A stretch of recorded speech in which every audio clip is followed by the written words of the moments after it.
A scene of falling stars looks amazing and we all love seeing it. What are these falling stars? They are meteorites or similar bodies from space which enter the Earth's atmosphere. However, this wasn't known to people back in time.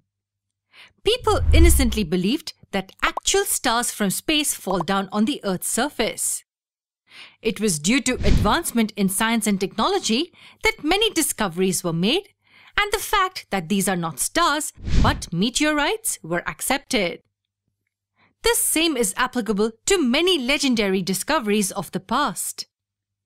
Due to several reasons, many discoveries were left ignored and unaccepted.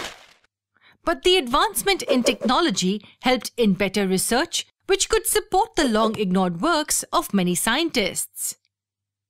One example of such unfortunate incidences was the work of the father of genetics, Gregor Mendel. Mendel's work was far beyond excellence. However, it wasn't appreciated right from the time it was put forth before the scientific society. Several reasons led to the demotivating rejection of his efforts. One of the major reasons included his concept of non-blending inheritance. According to Mendel, genes, or factors to be precise, do not blend, and that the phenotype of the offsprings is similar to only one parent. It cannot be an intermediate between the two parents. However, the variations seen in organisms in general could not be explained by this concept of non-blending of characters. Secondly, Mendel introduced mathematical calculations to explain biological processes. He presented results in the form of ratios. At that time, mathematical forms of biological results were not easily accepted. Hence, his work was largely ignored. Lastly, when Mendel said that there are factors which are passed from one generation to the other, he had no physical proof of those units. In the sense, there was no evidence of the physical form of the factors that Mendel could present. So the proposition that discrete units called factors exist was like a hypothetical theory. Mendel had no proper evidence that such units actually exist. Due to all these reasons, Mendelian genetics remained dormant for several years. After being almost rejected in the mid-1860s, Mendel's work remained unnoticed until the beginning of the 20th century. So what exactly happened in the early 1900s? Who shined a light on the remarkable contribution of Gregor Mendel? Let's find that out in the next part.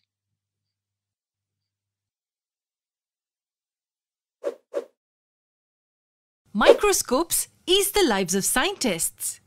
However, they are not new inventions. Microscopes were invented several years ago. Beginning with simple lenses used to zoom into the desired structures, today we have electron microscopes which can give us minute details of the smallest possible structure. But the microscopes in the 19th century were not that advanced. So minute observations of the living cells and the cellular components were not really possible. In the beginning of the 20th century, the advancements in microscopy and related techniques helped in acute observations of the cell division processes. As a result, cytologists could now figure out structures that duplicate and divide during cell division. Which structures could these be? That's right. Scientists were now able to identify and spot chromosomes inside the nucleus. We now know what chromosomes are and how they look, but it wasn't known back then. So the newly found structures inside the cell grabbed a lot of attention. Also, by this time, due to the understanding of the chromosomal structures, processes like mitosis and meiosis were well understood. During the same time, Mendel's long-ignored legendary work started gaining importance as many scientists started re-evaluating the results. There were two scientists from different parts of the globe who simultaneously put forth a few hypotheses. These hypotheses became a theory later, which is what we are going to study now. Walter Sutton, an American geneticist and physician, was working on grasshoppers. He found that chromosomes occur in pairs and during meiosis separate from one another in the gametes formed. He put forth the assumption that a pair of chromosomes contains one chromosome from the mother and one from the father. The separation of chromosomes during meiosis may be the explanation of the Mendelian laws of inheritance.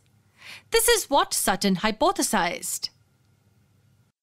Around the same time, a German biologist named Theodor Boveri was working on sea urchins.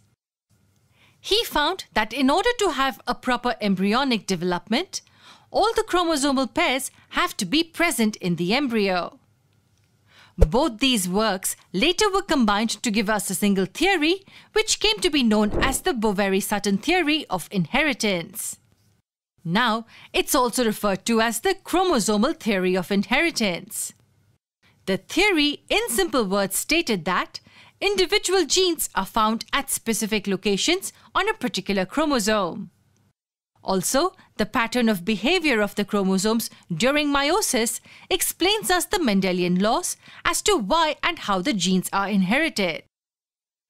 The theory, and thus the laws of genetics, can be explained well with the help of exactly 3 points or observations.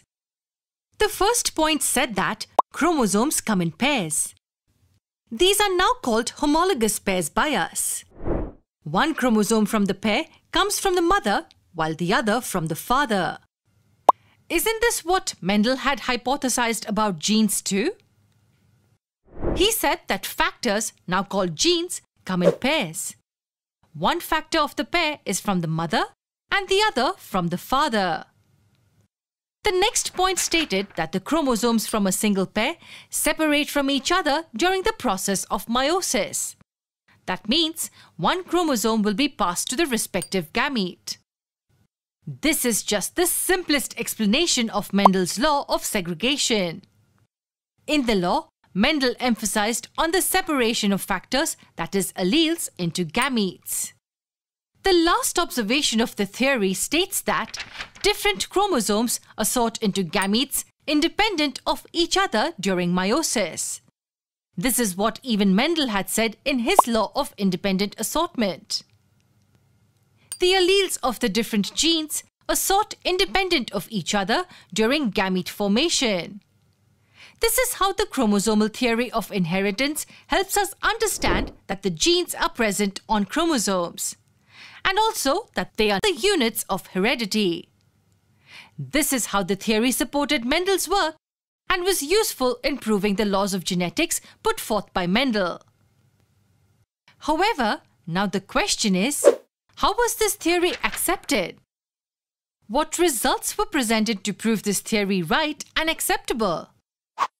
A few years later, another legendary scientist named Thomas Hunt Morgan carried out a few experiments on the little fruit fly Drosophila melanogaster.